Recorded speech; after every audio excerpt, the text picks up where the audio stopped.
एक बार की बात है, एक गांव के स्कूल में एक शिक्षक थे जिनका नाम रमेश सर था।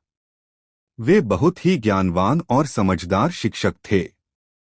उनकी कक्षा में हर दिन नई नई बातें सीखने को मिलती थीं। बच्चों को उनकी कक्षा बहुत पसंद थी, क्योंकि वे शिक्षा को खेल की तरह सिखाते थे। एक दिन रमेश सर ने कक्षा में प्रवेश किया और बच्चों से कहा, आज हम एक नई कहानी सीखने जा रहे हैं। यह कहानी हमारे जीवन के लिए बहुत महत्वपूर्ण है।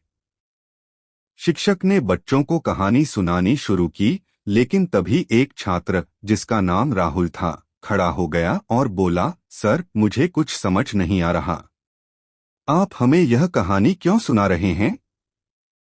रमेश सर ने मुस्कुराते हुए कहा, राहुल, यह कहानी हमें जीवन के महत्वपूर्ण सबक सिखाने के लिए है।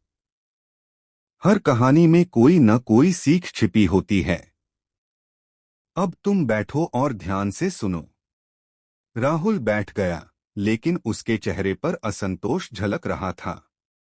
रमेश सर ने यह देखा और समझ गए कि राहुल को कुछ और परेशानी है। रमेश सर ने पूछा, राहुल, क्या तुम्हें कोई और समस्या है? तुम कुछ परेशान लग रहे हो। राहुल ने धीरे से कहा, सर, मुझे लगता है कि मैं इस कहानी से कुछ नहीं सीख पाऊंगा। मुझे पढ़ाई में बहुत कठिनाई हो रही है और मुझे लगता है कि मैं कभी कुछ नहीं सीख पाऊंगा। रमेश सर ने राहुल को प्यार से देखा और कहा, राहुल, यह सोचना गलत है कि तुम कुछ नहीं सीख सकते।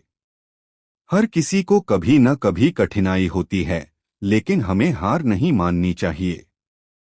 रमेश सर ने पूरी कक्षा को संबोधित करते हुए कहा, बच्चों, याद रखें कि जीवन में कठिनाइयां आती हैं, लेकिन हमें उन्हें पार करना चाहिए। जब भी हमें कोई समस्या होती है, हमें उसका हल ढूंढने की कोशिश करनी चाहिए, जैसे मैं इस कहानी में बताने जा रहा हूं।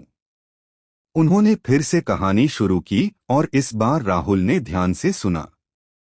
कहानी के अंत में राहुल ने रमेश सर से कहा, सर, अब मुझे समझ आ गया कि आप यह कहानी क्यों सुना रहे थे।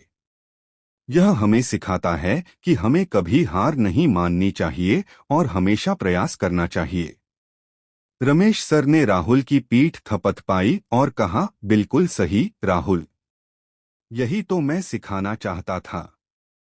इस प्रकार शिक्षक और छात्र के बीच की इस वार्तालाप ने न केवल राहुल बल्कि पूरी कक्षा को एक महत्वपूर्ण सबक सिखाया। इससे हमें यह सीख मिलती, कठिनाइयों का सामना करते समय हमें धैर्य और आत्मविश्वास बनाए रखना चाहिए और हमेशा सीखने के लिए तैयार रहना चाहिए।